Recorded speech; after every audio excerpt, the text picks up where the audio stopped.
yang sebelumnya hanya 100.000 sampai 600.000. Ada bantuan donasi, ada, tapi iya Pak, untuk donasi kita juga sudah dilakukan audit Pak oleh BPK.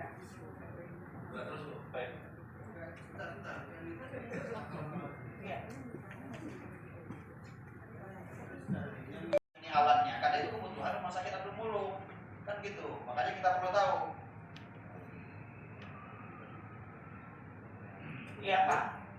Untuk 8.000 alat itu untuk perencanaan kasus umum selain COVID. Karena pada saat kita rencanakan kan belum ada. Nah, pada saat pandemi COVID, maka dialihkan jenis belanja alatnya menyesuaikan untuk belanja penanganan COVID. Apakah mengganggu pelayanan? Tidak. Kenapa? Karena kenyataannya pada tahun 2020 pasien non-COVID yang di Rumah Sakit Abdul Muluk sangat kecil.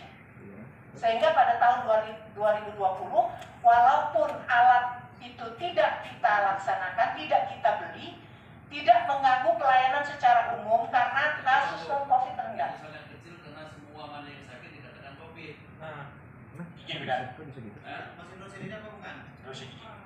Kalau dosen. Jadi perencanaannya kan 8.129, terrealisasi 5.728. Nah, Ibu tadi mengatakan bahwa ini dipakai untuk COVID ya, agak naik semuanya ya. Yang saya tanyakan, ini berarti Ibu katakan tadi bahwa ini tidak mengganggu daripada kesehatan. Nah, saya rasa belum bisa saya ini kan. Yang jelas kan kalau Ibu mengambil dana dari sini untuk COVID, Ibu ada dana rekopusing kan di sana? Rumah sakit umum mendapat dana bantuan rekopusing nggak untuk membeli alat COVID? Ada kan? Berapa kira-kira? Nah, kedua, apakah ada dana dari bantuan dari swasta dan lain sebagainya, berdasarnya Pak, nggak ada nggak kira-kira? Atau dari instansi lainnya? Terima kasih. Saya tambahkan masih pertanyaannya satu. Jadi total Rumah Sakit Abdul Muluk mendapat bantuan dana rekopusing itu berapa? Terus bagaimana cara pengajuannya, proses pengajuannya?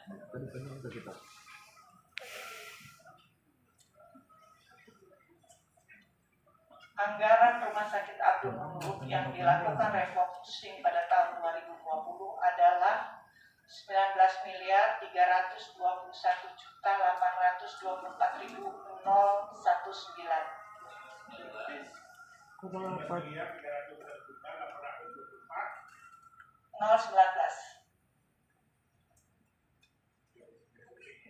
Dikembalikan ke Rumah Sakit Abdul Muluk artinya dilaksanakan untuk Rumah Sakit Abdul Muluk sebesar 9.417.631.000.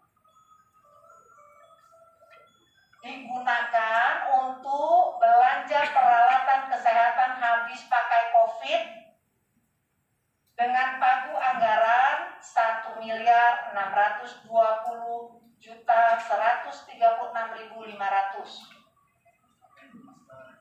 Ya. Realisasinya 97,69%. Yang kedua, belanja alat kedokteran pagu anggaran sebesar 7.077.494.500. Realisasinya 6.657.589.500 rupiah atau 85,38%. Sisa anggaran yang direfocusing sebesar 9.904.193.020 diserahkan untuk dikelola oleh BPKAD.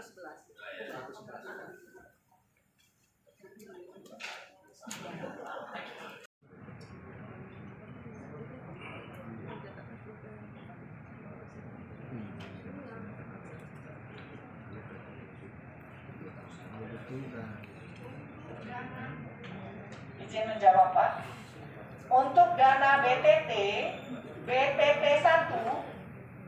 diperuntukkan untuk belanja alat kedokteran, perlengkapan rumah sakit dan alat kesehatan habis pakai dengan pagu anggaran 19.019.500.000.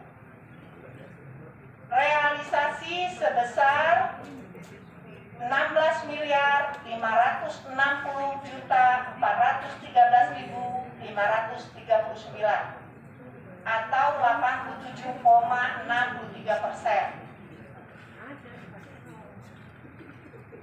BTT 2 diperuntukkan untuk belanja honor non-nakes.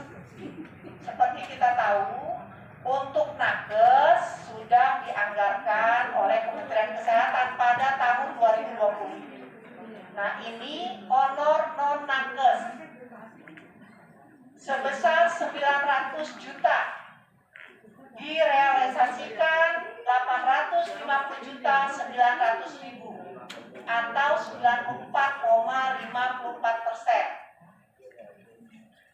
BTT 3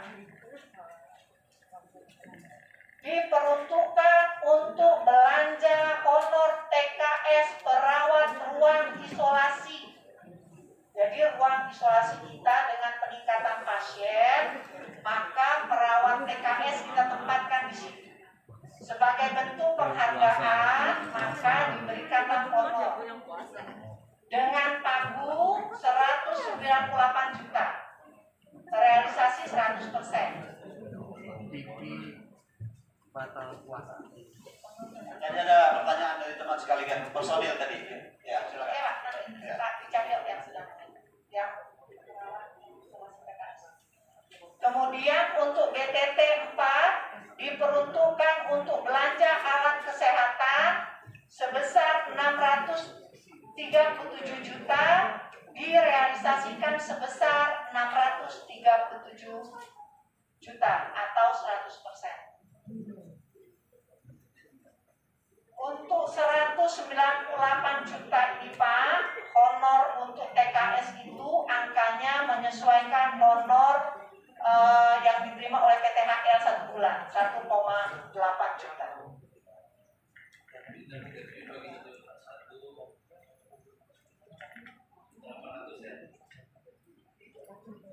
Benar.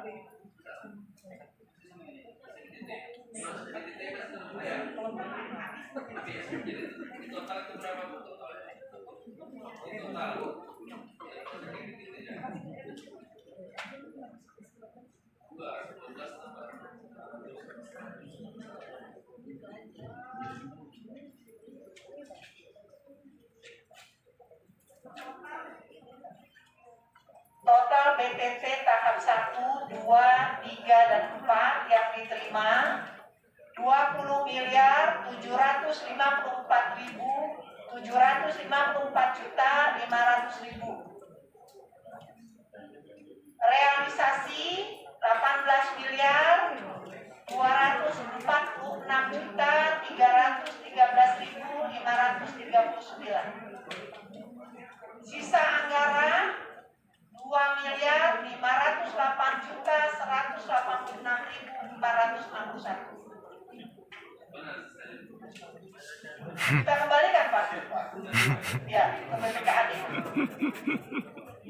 Menjawab pertanyaan terkait masalah bantuan dari pihak 3 untuk rumah sakit, kan tadi katanya sudah terinci dan sudah dilaporkan. Tolong Bu, kita penjelasan pertama.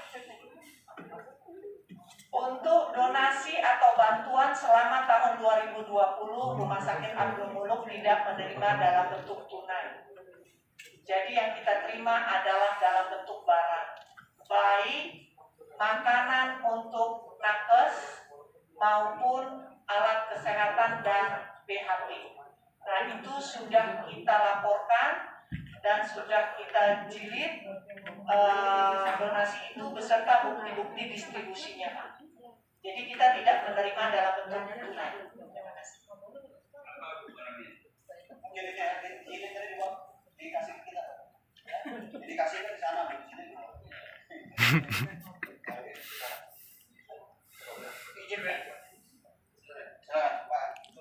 Ya, dan dilihat perjalanannya bahwa kita sangat mengkritisi, jangan mengkritisi seperti tadi ada belanja alat kesehatan yang sampai targetnya 8.000 lebih ya, realisasi 5.000 sekian gitu kan. Kemudian ketika ditanyakan andai kata itu nggak nyampe target apakah terganggu? Kalau misalnya nggak terganggu ya benar kata Pak Sekretaris tadi. Itu kan diprogramkan pada November 2019. Semua anggaran-anggaran itu dibahas pada November 2019 dan disahkan pada November 2019 untuk tahun anggaran belanja pemakaian tahun 2020. Kemudian keluhan-keluhan masyarakat juga itu yang sudah klasik yang kita dengar ya, pelayanan dan sebagainya ya. Kemudian sampai kalaupun ada hal-hal yang sifatnya kritisi, kalaupun memang sudah capek atau kecapean penanganan ini ya mungkin ya bisa saja untuk melaporkan kepada pimpinan. Tapi sekali lagi segala sesuatu adalah kewenangan daripada Pak Gub untuk menggunakan seseorang sebagai mengepalai suatu OPD. Itu kewenangan Pak Gubernur dari Bapak Jakat maupun dari penilaian lain dan kinerja. Bisa ada evaluasi kalau apa seperti itu. Ya itu nanti mungkin tapi salah satu rekomendasi kita mungkin seperti itu ya, untuk mengurangi beban ya. Satu orang dengan 2 pekerjaan yang berat dengan 2 anggaran yang begitu besar ya, sehingga ke depan PR juga buat pemerintah Provinsi Lampung, Pak Gubernur untuk siapa nih harus sudah mulai digadang-gadang. Catatan khusus dari rapat dengar pendapat hari ini. Yang menjadi catatan khusus kita melihat salah satu di OPD rumah sakit jiwa ya. Kita justru yang lebih menguasai adalah tata usaha dibanding kepala satuan kerja yang bersangkutan. Dan padahal yang kita pertanyakan ini adalah pemakaian anggaran tahun 2020. Dia sendiri sudah di situ sudah 6 tahun. Artinya kan sudah diduduki gitu. Tapi ketika tidak mampu secara maksimal menerangkan kepada kita, ya kita juga bertanya juga kan. Apa perlu rekomendasi untuk ini juga, Bun? Itu nanti salah satu rekomendasi kita nanti kita kaitkan dengan PKD ya. Terkait dengan yang rekomendasi lah yang evaluasi itu dari SG sama RSA. Iya, nggak maksudnya itu kan kita belum finalkan, tapi kan patut kita jadikan rekomendasi juga lah untuk dari sisi manajemen pemerintahan kepegawaian, the right man and the right job kan gitu. Karena harus sesuai dengan kemampuan dan kapabilitas supaya organisasi perangkat daerah itu dan program-programnya bisa sinergi.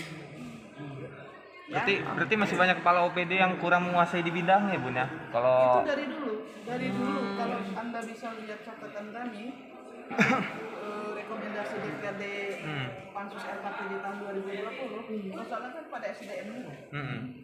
Ya, artinya itu yang selalu kita tanyakan terhadap rekomendasi ini dan dijalankan seperti apa. Nah, kalau itu perusahaan pada SDM ya berarti kan rekrut jabatan pertama, jabatan media itu memang mesti bisa yang kita tanyakan ini kan mereka bukan mereka bukan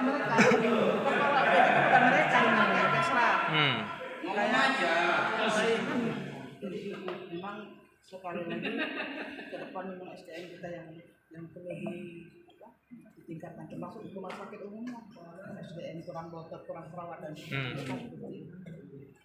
ya. Siap, Oke, Bun. Semua ditingkatkan. Itu misi gubernur. Nanti kalau dia nggak meninggal sengaja Membangkang apa kata gubernur? Ya tinggal itu aja. Ya, kalau apa namanya masalah yang lain saya kurang jelas lah ya. Saya KPG karena saya juga baru kan kayak gitu. Mendalami benar. Tapi kalau saya kerja nyata, jadi kalau dia mengatakan bagus, kalau kata masyarakat banyak nggak bagus ya walaupun nilainya banyak masih kurang bagus kan kayak gitu. Itu aja ya. Artinya informasi yang kita dapat dari tahun ke tahun pelayanan rumah sakit itu nggak ada peningkatan gitu. Ya ada peringatan cuma enggak sebegitu. Maksimal. Iya maksimal. Masih banyak keluhan dari Masyarakat. kabupaten-kabupaten kota itu masih banyak keluhan. Yang sampai 2 hari nggak ketemu dokter, sampai 3 hari. Ada kemarin tuh. Masih orang dari Wekana. Itu ya. Berarti Oke, Bos. harusnya Pak Gubernur ngevaluasi jajaran Iya. RSUDM ya. Dirnya mana?